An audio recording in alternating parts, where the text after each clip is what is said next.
So ever since COVID hit and there's not really been any places to drive, not really been any uni on or church events, a lot of my podcasts and music listening has really gone in when I've been bike riding. And at the start of COVID 6-7 months ago, I was using a lot of my Bluetooth headsets, including these Soundpeats. One of the major issues I found was that it really cuts out all ambient sound. So I either had to only use one ear, just had to block everything out, or use a speakerphone. And I really found that really annoying. And when I got the Starkeys that I reviewed in the last video, check that out and linked in the description. It was really amazing. I could hear what's going on around me. I could hear my music on my podcast, and I could really enjoy it without the worry that I was going to get run over. So especially with these new Widex Moments, I've really found that they improve safety a whole lot when you're biking or when you're walking. You are able to get the full clarity of your music and your podcast while still being able to hear what's going on around you. Having tried the Signias, having tried the Starkeys, I'm still looking forward to trying out the Phonak Paradise line, which is the Marvel's successor. Widex are my go-to when it comes to music listening or podcasts. I think they give the best clarity while still giving some warmth and body to the music. So if you're an avid cyclist or somebody who goes for runs a lot and want to know what's going on in your surroundings, I would highly recommend picking up a pair of hearing aids, especially the Widex Moments if you're looking for that music clarity and warmth. And yeah, let's get into the full episode of this Widex Moment review. Welcome to episode 4 of Hearing Tech News with Mark Trong. On today's episode, we'll be looking at the Widex Moment hearing aids, telling you what I love about them, what I hate about them, and if you should consider picking them up. So what do I like so much about these hearing aids? Having tried the Styletto X's, having tried the Starkey Livio Edge AIs, in my opinion, these are the most comfortable and they sound the best, especially for music. One of the major reasons why they are so comfortable is because they have an incredibly delicate receiver wire, and one of the benefits with this is that when you do put it in, it is extremely discreet and you really don't feel like it's in there. I also think they have one of the best tip selections. I love the tulips and the open domes. I think they fit really comfortably, have a nice seal in your ear, and are much more comfortable than the other tips which I've tried so far. One of the major drawbacks with the delicate receiver wire like this though, is that if you do have dexterity issues, it may take a little bit longer to adapt to it because insertion is slightly more finicky. Something like the Livio Edge AI is a lot more solid with a lot more elasticity, which bounces back. So when you put it in, it's slightly easier to put in because it just rests there and you can just insert it like that. But yeah, that's one of the considerations you have to make when trying these hearing aids out. When you do go to your audiologist, see whether you can put them on, see whether there's any issues there, and if that is a consideration, you may want to look at other brands if you're having trouble putting this in, or you can ask your audiologist whether a receiver ear mold would be a suitable option for your hearing loss. Hey guys, Editor Mark here. I know at this point you may be asking yourself how they actually sound in background noise and real life situations, and because I don't really have a significant enough hearing loss, I'm not really sure how they would perform and how they compare.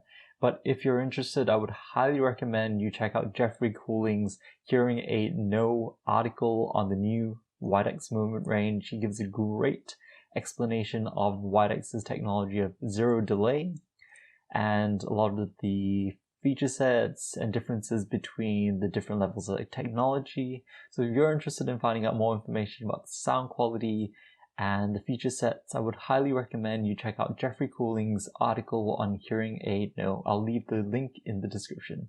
Alright, let's go back to the video. So let's talk about connectivity.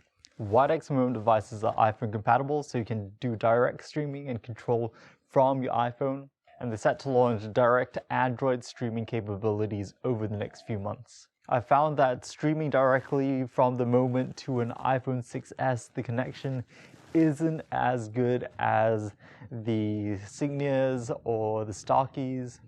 However, when I did use something like an iPhone 8 or better, the signal significantly improved and was much more usable. Having spoken with the Widex rep, they were expecting to roll out direct audio streaming from Android over the past few months. However, due to COVID, there have been some delays. Not to worry though, if you do have an Android phone or are looking to connect it with your laptop or MacBook, I would highly recommend picking up a COMDEX receiver. Just a note to make, if you're looking at picking up the COMDEX receiver, it is an additional $300 to $500 on top of the cost of the hearing aids. So that may be something you need to budget in when you're picking up a pair of Widex hearing aids. I've really been enjoying using the COMDEX though over the past 2 weeks, as it significantly improves the stability of the Bluetooth connection. So if you're an Android user or even an iPhone user who's doing a lot of Zoom calls or video conferencing on your laptop or MacBook, I would highly recommend picking up the COMDEX, because on top of getting you direct audio streaming to these devices, it also allows you to go hands-free, because instead of using the iPhone's microphone during calls and video calls, it actually uses a built-in mic on the COMDEX. That's one of the major limitations I found with hearing aids. Due to the limitations of Bluetooth, we are still unable to use the hearing aid mics to pick up our voice. I'm extremely excited to check out the new Paradise line from Phonak, which claims that they can connect with basically anything, as well as being able to use the microphones on the hearing aids for both calls and stuff like that. So I'm excited to check them out when they come in the next few weeks. The COMDEX can also be connected to 2 devices at once. So I've had my computer and my phone connected at the same time, and when I stop streaming from one, I can start streaming from the other. When I was using the COMDEX on a phone call the other day, the person at the other end did say that it was sounding a bit scratchy and some weird noises coming to the other end. I'm not really sure whether that was just a function of having it inside my jacket and then was moving around, but that's another consideration to make. So next, let's talk about app functionality. To do that, let's go back to the desk. So the Widex Moment app is available for both iPhone and Android. If you search Widex Moment, both of them will come up. And they give you hearing aid controls and a lot more functionality which you can't access directly from the hearing aids. So you can do things like increase the volume of the hearing aids, change your programs. You can also tweak your equalizer.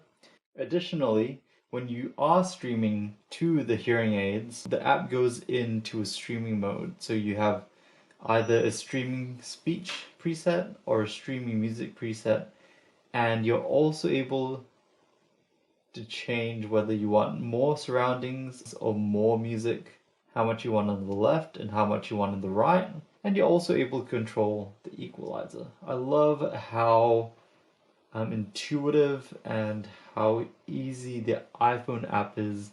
I'm really excited for them to launch direct audio streaming to the Android phone, because the COMDEX app, to be perfectly honest with you, is quite antiquated.